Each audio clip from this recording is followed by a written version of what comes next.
Peacemaker Season 2 just ended. And effectively, as far as we know, Peacemaker just ended. But I'll tell you this. I'm getting real sick and tired of James Gunn.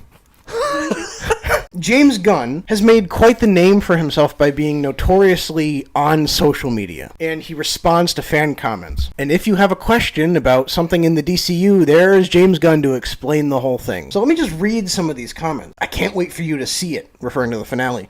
I promise it's nothing like anything anyone expects or has guessed. James Gunn, that was the craziest ending ever. I just need you to confirm if we'll see Peacemaker again. Of course, he's instrumental. James Gunn's doing a whole lot of talking and a whole not showing. What is going on right now? Can I ask you something? If we're starting the DCU, there's so many characters that people have been crying to get and have these characters be done their fair share of justice. And instead, James Gunn finished Peacemaker. He gets thrown into the Salvation world. What are we doing? What are we doing? I was under the impression that when James Gunn came out and he said, we're redoing the DCU, go back and watch the video. He goes, Shazam! Fury of the Gods leads perfectly into The Flash, which leads perfectly into Aquaman. Let me tell you something. Those three movies have nothing to do with one another. There was no leading perfectly into nothing. Oh, and then Aquaman leads perfectly into our flagship movie, Superman.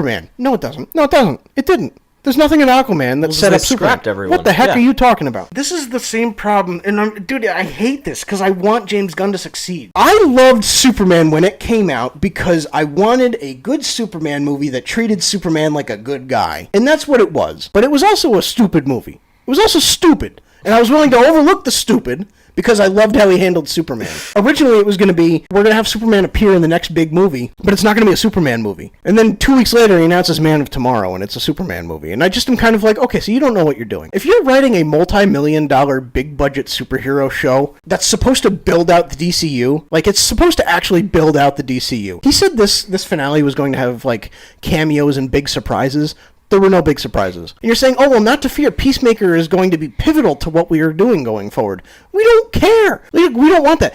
And you cannot gatekeep the future of the DCU behind an R-rated show that not everyone can see. And then say, if you don't know what happens in Peacemaker, you don't understand what the future of the DCU is. You can't do that to people. There's the best thing to say. Like, you can't tell the stories that just you want to watch. Oh, well, when I was 8 years old, I went into the comic shop, and this comic that nobody had heard of, it was, the whole shelf was full. Mole Man. Yeah. I grew up, I was the biggest Mole Man fan. So Mole Man's going to be our Iron Man in the DCU. No, like, nobody cares, dude. If you have some measure of success with Peacemaker, or if you have some measure of success with Superman, you can't just restrict the universe to those things because it feels small and it feels like you don't know what you're doing.